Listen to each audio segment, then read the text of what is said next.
Good morning बच्चों। Transversal का हमने पिछली क्लास में कुछ क्वेश्चन किए थे। आज हम उससे आगे कुछ और क्वेश्चन करेंगे।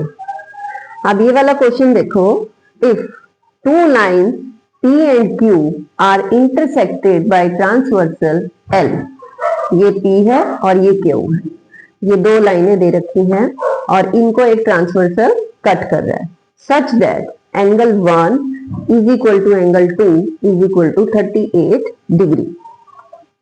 Then check if P is parallel to Q, if so then why. अब इसमें क्या दे रखा है आपको, P और Q क्या दे दी, दो लाइनें दे दी है। उसने ये नहीं बताया कि वो पैरेलल है, उसने पूछा है कि भी आप बताओ कि क्या ये पैरेलल है और अगर है तो क्यों है। अब इधर देखो, यहाँ पर इसने क्या कहा है, पिछले जो हम क्वेश्चन करते आ रहे थे उसमें बताया था कि भी जब दो लाइनें पैरेलल होती हैं, एल जो है वो एक ट्रांसवर्सल होता है, तो उसमें हम एंगल को क्या करते थे, कुछ भी उसकी वैल्यू बताते थे और उसमें पी और क्यू पैरेलल दिया होता था। इस क्वेश्चन में हमें क्या दे दिया, सिर्फ पी और क्यू दो लाइनें दे दी हैं और एंगल्स इक्वल दे दिए। अब पीछे मैंने आपको प्रॉपर्टी बताई थी कि अगर जो एंगल है कॉरेस्पॉन्डिंग एंगल,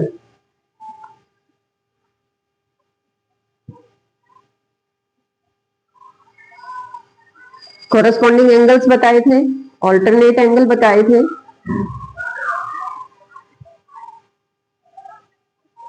ठीक है, और angle sum of angles on same side of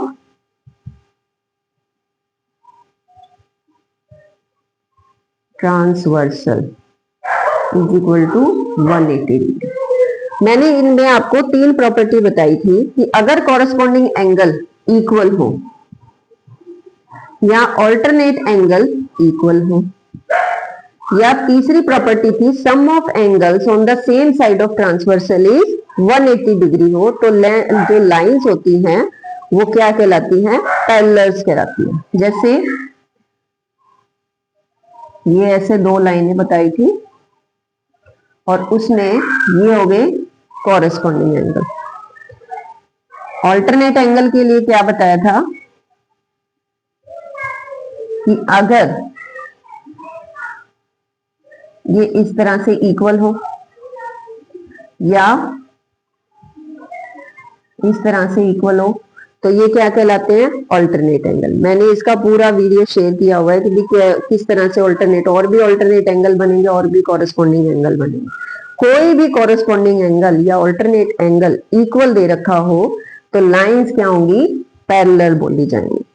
या जो sum of angles on the same side of a transversal हो, यानी ये ट्रांसवर्सल है और ये दो एंगल है on the same side of a transversal, इनका सम अगर क्या हो 180 हो तो भी जो है वो लाइन क्या होंगी, पैरेलल होंगी। तो अब इसमें देखो कौन सी कंडीशन लग रही है, angle 1 is equal to angle 2, तो ये कौन से एंगल दिखाई दे रहे हैं, कॉरेस्पॉन्डिंग एंगल। तो क्या बोलेंगे, because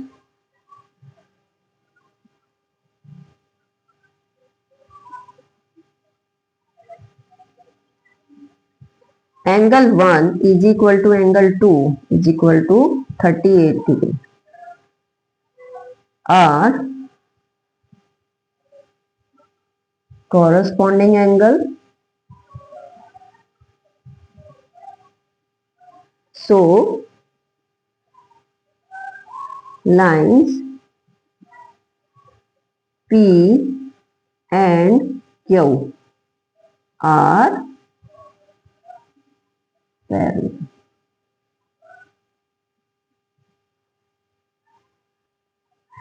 Then so line P and Q are parallel, ठीक है। तो दोनों रीजन आ गए इसमें कि भी उसने पूछा कि भी ये P जो है वो Q के पैरेलल है या नहीं है, अगर है तो क्यों, ठीक है। अब नेक्स्ट क्वेश्चन करते हैं। नेक्स्ट क्वेश्चन है, in this figure M is parallel to N and N is parallel to P. and L is a transversal. Find the angle X, Y and Z. अब देखो इसके कई मेथड हो सकते हैं निकालने के। अभी एक जैसे फर्स्ट मेथड में बताती हूँ आपको। देखो इधर, because M is parallel to N, so angle Z is equal to 100 degree, क्योंकि ये वाला जो एंगल है ये इसके क्या है, कॉरेस्पॉन्डिंग एंगल है। अगर मैं इसको जैसे मान लो यहां पर 1 लिख देती हूँ, थोड़ा बड़ा कर देती हूँ इसको, 1 दे दिया और ये 100 डिग्री, तो इसको इस तरह से बता देते हैं angle Z is equal to angle 1। क्यों है? Because these are corresponding angle.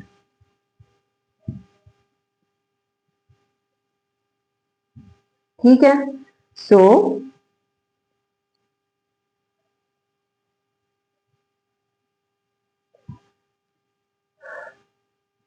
Angle Z is equal to 100 degree, पहला निकला है।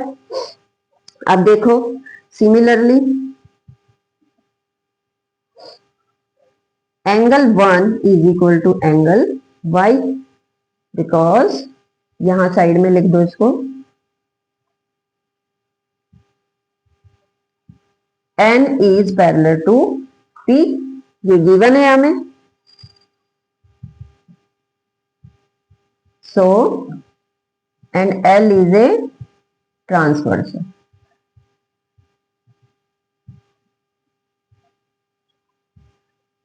So therefore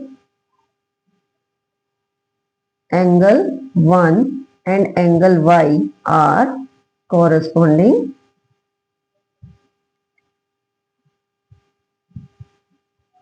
angle। ठीक है, क्योंकि हमें n जो है वो p के पैरेलल दिया हुआ है और l ट्रांसवर्सल है, सो इसलिए एंगल 1 और जो एंगल y है वो क्या होंगे, कॉरेस्पॉन्डिंग एंगल होंगे। अब ये कॉरेस्पॉन्डिंग एंगल है तो इसलिए क्या होगा, ये क्या होंगे, इक्वल है, तो इसलिए angle y is equal to 100 degree. ठीक है, अब क्या रह गया, x।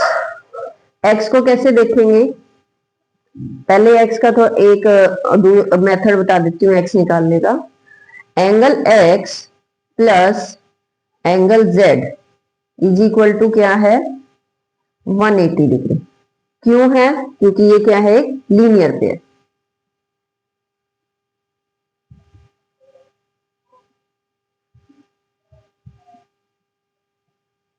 Linear pair.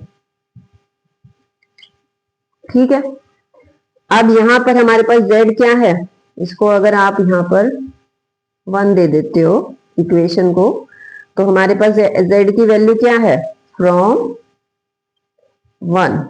ये 1 एंगल नहीं है, ये इक्वेशन का नाम दिया है मैंने। आप 1 की जगह 2 लिख सकते हो, कुछ भी लिख सकते हो। तो फ्रॉम 1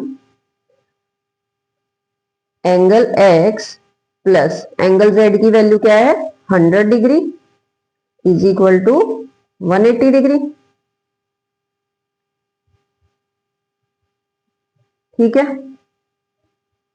इसको क्या लिखेंगे, angle x is equal to 180 minus 100। ठीक है, और angle x is equal to 80 निकला। ये है एक मेथड हो गया। दूसरा इस x निकालने का तरीका क्या हो सकता है कि आप जैसे यहां से हम इसका इधर से लीनियर पेयर निकाल ले, एंगल 1 और इस साइड से, तो ये लीनियर पेयर हो जाएगा। वहां से यहां की वैल्यू निकाल लेंगे तो ये कौन से एंगल हो जाएंगे, ऑल्टरनेट एंगल। तो x निकालने के बहुत सारे मेथड है, आप कोई सा भी यूज कर सकते हो, प्रॉपर्टी प्रॉपरली यूज करनी है। ठीक है, अब नेक्स्ट क्वेश्चन करते हैं। एक बार और बता देती हूँ, m जो है वो n के पैरेलल दी है, तो इसीलिए एंगल z जो है वो एंगल 1 के इक्वल हो गया। तो इसीलिए अब ये 1 जो है वो 100 डिग्री दिया हुआ है, तो z की वैल्यू क्या आ गई, 100 डिग्री। इसी तरह से n जो है वो p के पैरेलल दिया हुआ है, l ट्रांसवर्सल हो तो उसमें ये वाला जो एंगल है, ये कौन से एंगल होते हैं? Corresponding angle. और ये क्या होते हैं? इक्वल होते हैं अगर कोई भी दो लाइनें पैरेलल हो। तो y जो है वो क्या आ जाएगा? 100 डिग्री हो जाएगा। अब z और x जो है वो क्या फॉर्म कर रहे हैं? लीनियर पेयर फॉर्म कर रहे हैं। तो यहां से हम z की वैल्यू हमने निकाल ली थी 100, तो वो 100 वैल्यू यहां हम पुट करेंगे तो क्या आ जाएगा? x की वैल्यू 80 डिग्री आ जाएगी। अब नेक्स्ट क्वेश्चन करते हैं। नेक्स्ट क्वेश्चन है, in the following figure find whether the line p and q are parallel और नॉट, गिव रीजन। अब इसमें हमें पैरेलल दी नहीं है, उसने पूछा है कि क्या ये पैरेलल है या नहीं है। अब इसमें क्या है, हमें ये वैल्यूज दी हुई है, इसके यूज करके हम क्या निकालेंगे? वैल्यू निकालेंगे x की, और फिर हम देखेंगे कि भी क्या ये कॉरस्पॉन्डिंग एंगल्स बन रहे हैं। अब देखो यहाँ पे, देखो ये जिस तरह से बन रहे हैं तो ये क्या दिखा रहा है? कॉरस्पॉन्डिंग एंगल दिखा रहा है। अगर ये इक्वल आ जाते हैं तो इट मीन्स लाइन क्या हो जाएगी? पैरेलल हो जाएगी। तो अब इसमें देखो, ये वाला इधर देखो, ये इधर जो है x, इसको हम एंगल 1 कर लेते हैं, ठीक है। तो इधर देखो, angle 1 plus x is equal to 180 degree होगा। क्यों होगा? क्योंकि ये क्या है? लीनियर पेयर है। लीनियर पेयर का सम कितना होता है? 180। ये मैंने आपको पिछले जो क्लासेस हुई थी उसमें बताया था, लीनियर पेयर क्या होता है, कॉरस्पॉन्डिंग एंगल क्या होता है, सब कुछ। अब यहाँ पर एंगल 1 की वैल्यू कितनी है? 125 degree plus x is equal to 180 degree. अब x की वैल्यू, x हमें चाहिए तो इसको इधर ही रखेंगे और 125 को दूसरी तरफ ले जाएंगे।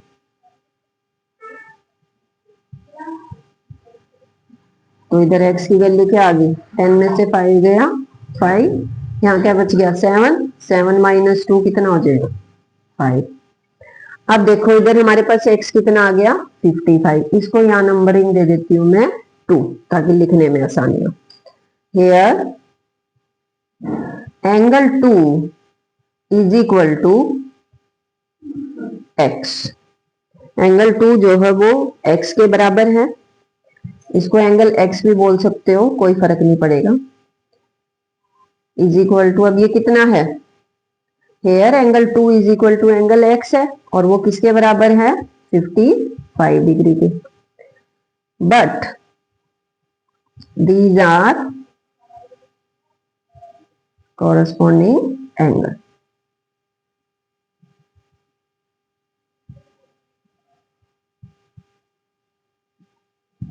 ठीक है। अब ये कॉरस्पॉन्डिंग एंगल्स अगर इक्वल हो तो लाइंस क्या होती हैं? Parallel. So P is parallel to Q। आ गया। हमने पहले x की वैल्यू निकाल ली। x की वैल्यू हमारे आई क्या आई है? 55। वो कैसे निकाल ली? ये दोनों क्या बना रहे हैं? Linear pair. लीनियर पेयर में क्या होता है? सम कितना होता है? 180। तो अब इसमें क्या है, हमने एंगल 1 की वैल्यू रखी 125। अब 125 plus x is equal to 180 degree. तो x इज इक्वल टू, इसको माइनस किया तो वैल्यू कितनी आ गई? 55 डिग्री। अब देखो x भी 55 है और एंगल 2 भी 55 है, दोनों इक्वल है। तो बट ये क्या है? Corresponding angle. तो if the corresponding angles are equal then lines are parallel. So P is parallel to Q। Next question करते हैं। नेक्स्ट क्वेश्चन देखो, in the following figure line L is parallel to M and P is a transversal. Find the value of X. अब यहाँ पे हमें देखने पे क्या लग रहा है कि ये दो लाइनें हमें क्या दी हैं? पैरेलल दी हैं, और P जो है वो एक ट्रांसवर्सल दिया है। ये देखो, ये प्रॉपर्टी बताई थी, angle on the same side of a transversal. तो अब यहाँ पर क्या होगा? x plus x plus 35 degree, ठीक है, इज इक्वल टू, इसका सम कितना होता है? 180। ठीक है। क्यों? Because L is parallel to M and P is a transversal.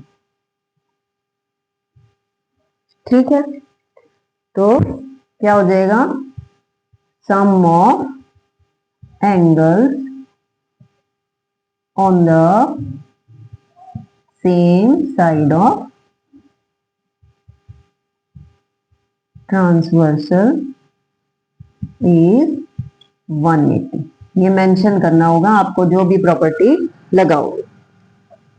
अब यहां से क्या होगा, x plus 35 degree is equal to 180।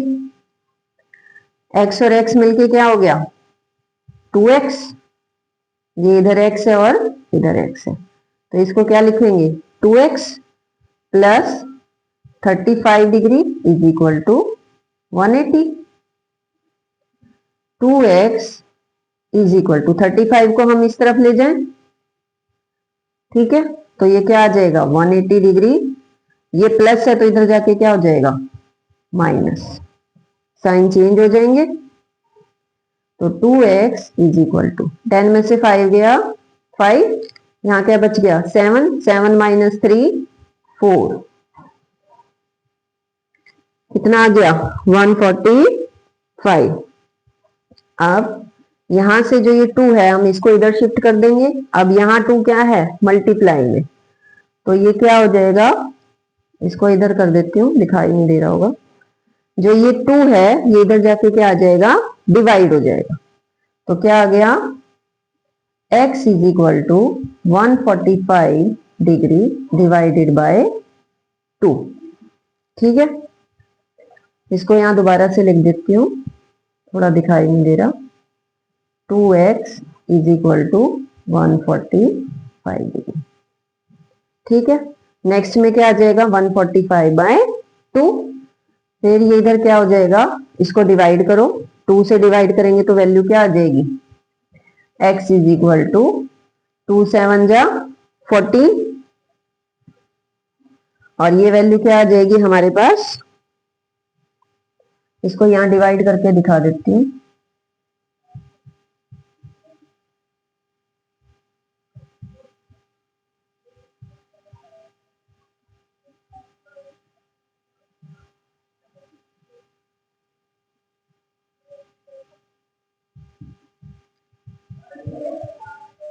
देखो इसकी वैल्यू क्या आई 72.5।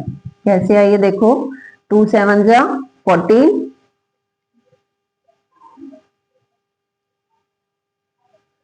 2 7 जा 14, नीचे 5 उतारेंगे, 2 2 जा 4, 1 आ गया माइनस करके, ऊपर हमने पॉइंट लगा दिया और यहाँ भी पॉइंट लगेगा क्योंकि आगे हमारा खत्म हो गया, लेकिन हमें वैल्यू तो निकालनी है। तो ऊपर से हमने 0 उतारा, तो 2 5 जा 10, तो वैल्यू क्या आ गई हमारी 72.5 डिग्री, क्योंकि उसने क्या पूछा था, find the value of x। दोबारा से देख लो एक बार, हमें दिया हुआ है L is parallel to M and P is a transversal, कहता है find the value of x। तो ये दोनों हमारे पास क्या है, इनका सम क्या होगा 180, क्योंकि जब दो लाइनें पैरेलल हो और एक ट्रांसवर्सल हो तो जो angle on the same side of a transversal, यानी ट्रांसवर्सल के दोनों एक साइड पे जब दो एंगल हो उनका सम कितना होगा 180 होगा। तो यहां से हमने क्या लिखा, 2x plus 35 is equal to 180। 35 को हम इधर ले गए, यहाँ से 180 में से हमने माइनस किया तो वैल्यू कितनी आ गई 145। फिर 2 यहाँ पर मल्टीप्लाई में तो इधर जाएगा तो क्या आ जाएगा, डिवाइड में आ जाएगा, उसको सॉल्व किया तो वैल्यू क्या आ गई 72.5। अब नेक्स्ट क्वेश्चन, ये लास्ट क्वेश्चन है हमारा। नेक्स्ट क्वेश्चन है, in the following figure P is parallel to Q and M is a transversal, find the value of x। अब इसमें ध्यान से देखो, ये वाला जो है x है, इसको मैं 1 दे देती हूँ नाम, इसको 2, और यहां मैं इसको 3 दे देती हूँ। ठीक है, अब इधर देखना, जो ये ट्रांसवर्सल ये है M, इसमें एंगल 1 जो है वो एंगल 3 के क्या होगा, इक्वल होगा। क्यों होगा, क्योंकि क्या है ये कॉरेस्पॉन्डिंग एंगल। अब देखो angle 1 is equal to angle 3, because they are corresponding angle. ठीक है, because P is parallel to Q and M is a transverse, हमें गिवन है। तो इस प्रॉपर्टी से हम कॉरेस्पॉन्डिंग एंगल की प्रॉपर्टी लगा सकते हैं। तो एंगल 1 जो है वो एंगल 3 के इक्वल हो गया। सो एंगल 3, एंगल 1 की वैल्यू क्या है, x is equal to angle 3। अब इधर देखो, now angle 2 plus angle 3 is equal to 180 degree. क्यों है, क्योंकि ये क्या फॉर्म कर रहे हैं, linear pair. Because they form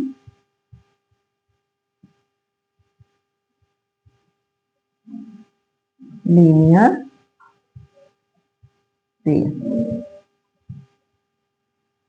ठीक है, अब एंगल 2 की वैल्यू कितनी है, 4x, एंगल 3 की कितनी है, x।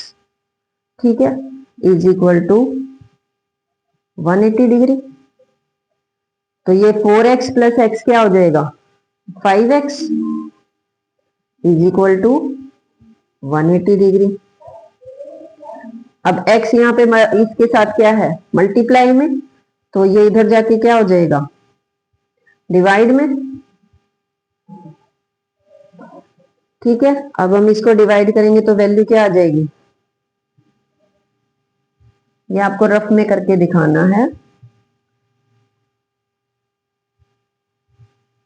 5 3 जा 15, माइनस किया 3, 5 6 जा 30। तो वैल्यू क्या आ गई हमारे पास x की, 36। अब उसने क्या बोला है, find the value of x। इस क्वेश्चन को इस तरह से भी पूछ सकता था कि भी find the value of x and angle 2, जैसे नाम दे दे। तो तब आपको क्या करना है, x की वैल्यू निकालनी है और फिर उसको 4 से मल्टीप्लाई करना है। दोबारा से देख लो एक बार, P जो है वो Q के क्या दिया हुआ है, पैरेलल दिया हुआ है, और M जो है वो क्या दिया हुआ है, ट्रांसवर्सल। अब इसमें कहा है कि भी आप x की वैल्यू निकालो। अब हमें ये सिर्फ ये दो वैल्यू दे दी, x और 4x। अब क्योंकि जब दो लाइनें पैरेलल हो तो उनके कॉरेस्पॉन्डिंग एंगल क्या होते हैं, इक्वल होते हैं। तो एंगल 1 जो है वो एंगल 3 के क्या हो जाएगा, इक्वल हो जाएगा।